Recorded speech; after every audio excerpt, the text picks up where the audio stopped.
പ്രകോപനം തുടർന്ന് പാകിസ്ഥാൻ. അതിർത്തി സംസ്ഥാനങ്ങളിൽ വീണ്ടും ആക്രമണം. പൂഞ്ചിലും രജൌറിയിലും ഉറിയിലും ഡ്രോണാക്രമണം.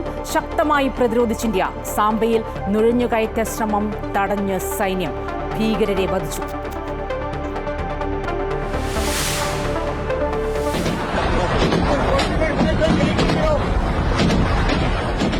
പാകിസ്ഥാന്റെ പ്രധാന നഗരങ്ങളിൽ മിസൈൽ വർഷിച്ച ഇന്ത്യ. ഇസ്ലാമാബാദിൽ ഉൾപ്പെടെ ആക്രമണം. പാകിസ്ഥാന്റെ 5 യുദ്ധവിമാനങ്ങൾ ഇന്ത്യ തകർത്തതായി റിപ്പോർട്ട്. 2 പാക് പൈലറ്റുമാർ കസ്റ്റഡിയിൽ.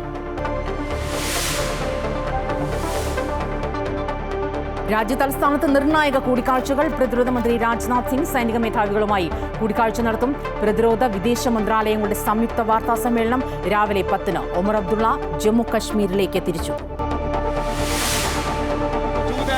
लेकिन आवाम जो है वो बहुत बड़े जमे कफीर के साथ आप देख सकते हैं आगे तक रैली नाज़रीन किराम आगे मौजूद है और आवाम പാകിസ്ഥാനിൽ ആഭ്യന്തര കലാപം. ക്വറ്റ പിടിച്ചെടുത്തതായി ബലൂച്ച് ലിബറേഷൻ ആർമി. പലയിടത്തും ആക്രമണം. പ്രശ്നപരിഹാരത്തിന് ഇമ്രാൻഖാൻ ഇറങ്ങണമെന്നാവശ്യപ്പെട്ട് പാകിസ്ഥാൻ തെഹ്രീക്ക് ഇ ഇൻസാഫ് പ്രവർത്തകർ തെരുവിൽ.